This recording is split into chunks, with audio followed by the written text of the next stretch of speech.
Assalamualaikum warahmatullahi wabarakatuh. Perkenalkan, nama saya Ripka N. Hutapea dengan nomor NIM 289215039 dari Prodi Manajemen dengan dosen pengampu Ibu Irpia MPD. Penerapan fungsi linier. Fungsi linier adalah suatu fungsi yang sangat sering digunakan oleh para ahli ekonomi dan bisnis dalam menganalisa dan memecahkan masalah-masalah ekonomi. Hal ini dikarenakan bahwa kebanyakan masalah ekonomi dan bisnis dapat diselenggarakan atau diterjemahkan ke dalam model yang berbentuk linier. Beberapa penerapan fungsi linier dalam bidang ekonomi dan bisnis adalah: yang pertama, fungsi permintaan, fungsi penawaran, dan keseimbangan pasar. Yang kedua, keseimbangan pasar dua macam produk. Yang ketiga, pengaruh pajak dan subsidi terhadap keseimbangan pasar. Yang keempat, fungsi biaya, fungsi pendapatan, dan analisis pulang pokok atau BEP sama dengan break-even point. Yang kelima, fungsi konsumsi dan tabungan. Yang keenam, model penentuan pendapatan nasional. Fungsi permintaan menunjukkan hubungan antara jumlah produk yang diminta oleh konsumen dengan harga produk. Di dalam teori ekonomi dijelaskan bahwa jika harga naik, maka jumlah barang yang diminta turun. Demikian juga sebaliknya, bahwa jika harga turun, maka jumlah barang yang diminta naik. Sehingga grafik fungsi permintaan mempunyai slope negatif atau miring ke kiri, seperti yang ada di gambar. QD sama dengan A dikurang BP. Nilai fungsi permintaan akan barang X adalah QX sama dengan F dikali VX. QX sama dengan A dikurang B dikali PX, di mana QX sama dengan jumlah produk yang diminta, PX sama dengan harga produk X, dan A dan B sama dengan parameter. Contoh soal 1, suatu barang jika dijual seharga 5.000 per buah akan terjual sebanyak 3.000 buah, tetapi jika dijual dengan harga lebih murah, yaitu seharga 4.000 per buah, maka jumlah permintaan terhadap barang tersebut meningkat menjadi 6.000 buah. Bagaimanakah fungsi permintaannya? Gambarkan fungsi permintaan tersebut pada grafik Kartesius. Solusinya, P1 sama dengan 5.000, Q1 sama dengan 3.000, P2 sama dengan 4.000, Q2 sama dengan 6.000. P dikurang P1 sama dengan P2 dikurang P1 sama dengan Q kurang Q1 bagi Q2 dikurang Q1.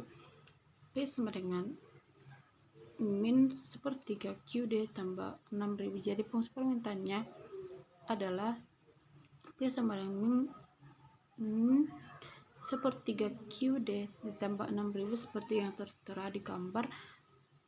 P sama dengan sepertiga QD ditambah 6.000.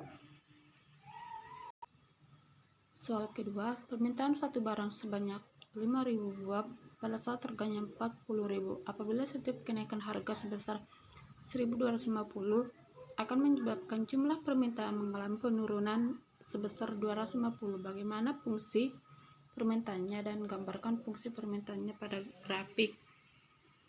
Solusinya, P sama dengan 40.000, Q1 sama dengan 5.000, segitiga P sama dengan 1.250, segitiga Q sama dengan min 250.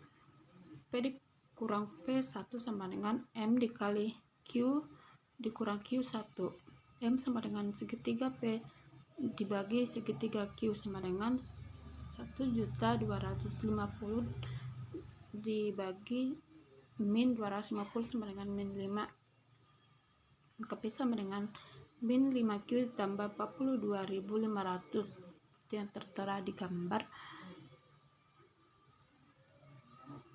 P sama dengan min 5Q ditambah 42.500 dari P dan Q. Fungsi penawaran menunjukkan hubungan antara jumlah produk yang ditawarkan oleh produsen untuk dijual dengan harga produk. Di dalam teori ekonomi dijelaskan bahwa jika harga naik, maka jumlah barang yang ditawarkan bertambah. Demikian juga sebaliknya, bahwa jika harga turun, maka jumlah barang yang ditawarkan turun. Sehingga grafik fungsi penawaran mempunyai slope positif atau miring ke kanan.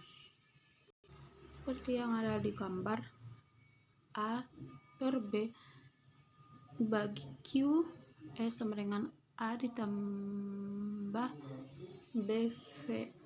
Notasi fungsi penawaran akan barang X adalah QX sama dengan F dikali VX.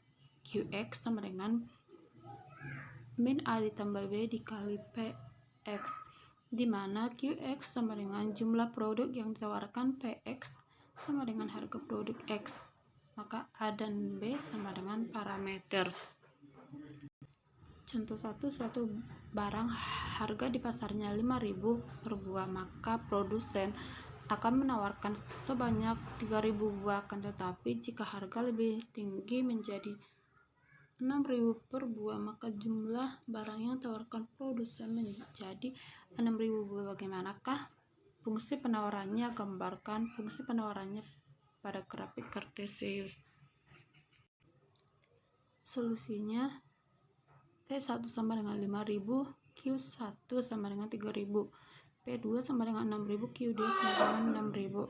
P dikurang P1 dibagi P2 dikurang P1 sama dengan Q dikurang Q1 dibagi Q2 dikurang Q1, maka P sama dengan 1 dibagi 3Q ditambah 4.000. Terlihat di gambar, dari P dan Q sama dengan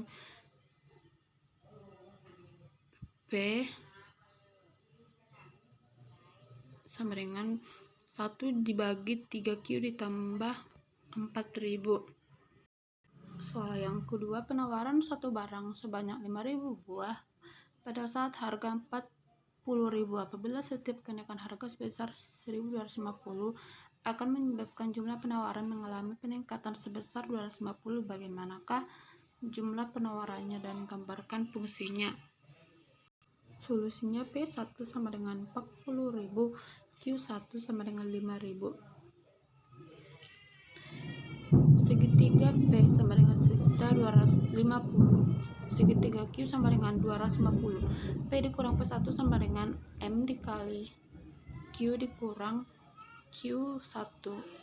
M sama dengan segitiga P dibagi segitiga Q sama dengan 5. P sama dengan 5Q ditambah 37.000. Terlihat seperti gambar, P sama dengan 5Q ditambah 37.000. Fungsi pada pajak. Jika produk dikenakan pajak T per unit, maka akan terjadi perubahan keseimbangan pasar atas produk pasar tersebut, baik harga maupun jumlah